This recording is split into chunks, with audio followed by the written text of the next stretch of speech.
Alright, so we're doing an update on the Toyota 4Runner. I went ahead and cleaned up the tank a little bit and put some undercoating on it. So we changed out the fuel pump area right here. The old neck had a broken piece right here, so this is the new one. And the other thing, since this is my 4Runner and I like things being a little bit more practical, I'm actually going to cut out and make an access panel. So I'm going to show you a little bit about what we're getting ready to do, and then I'll show you the finished product when we're done. So let's go check out the 4Runner. Because of the location of where the fuel pump is, it's actually underneath this area right here. So we're going to make our own little door, so in future time that we have to change out a fuel pump, all we can do is unscrew it. We can put new weather stripping down, make a little outer edge for the plate that I cut out of here, so that way it's removable.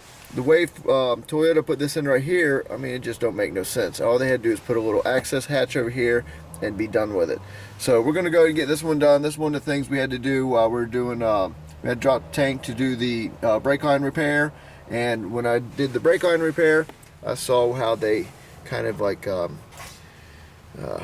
jerry-rigged this crap right here to the fuel line. So we're going to actually put this back to a better position than what it was and bolt it back to the frame.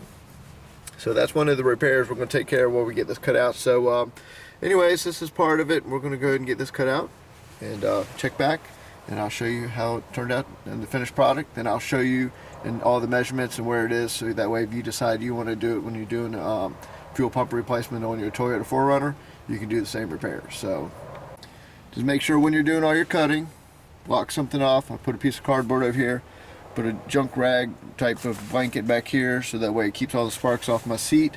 So keep all that straight. Keep a little bit of water in there in case you start melting something, get something hot. So and make sure you wear your safety glasses. You know, very, very important that you wear your safety glasses, because yeah, I might have accidentally learned the hard way that you must wear your safety glasses all the time. But we won't talk about that right now. Back to cutting this out. Alright, and as you see, while the tank was out, I went ahead and cut this, and this is pretty much what had come out right here.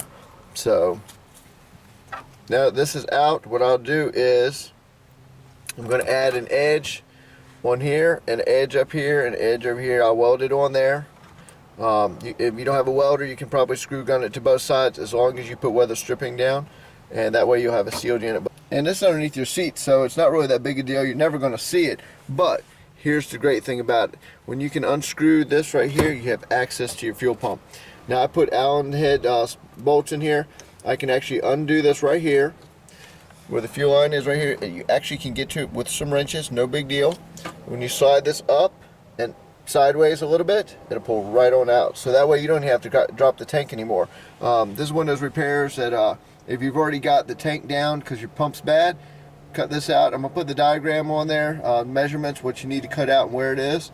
And that way, you know, you can be self-sufficient next time without even having to take the tank down. If you're out in the field and or driving around and the pump goes out on you, pop the seat back and unbolt your lid right here, and you have access to your fuel pump. So anyways, I'll show you as we get going the finished product of it, but this is pretty much what I've done, and it's right there.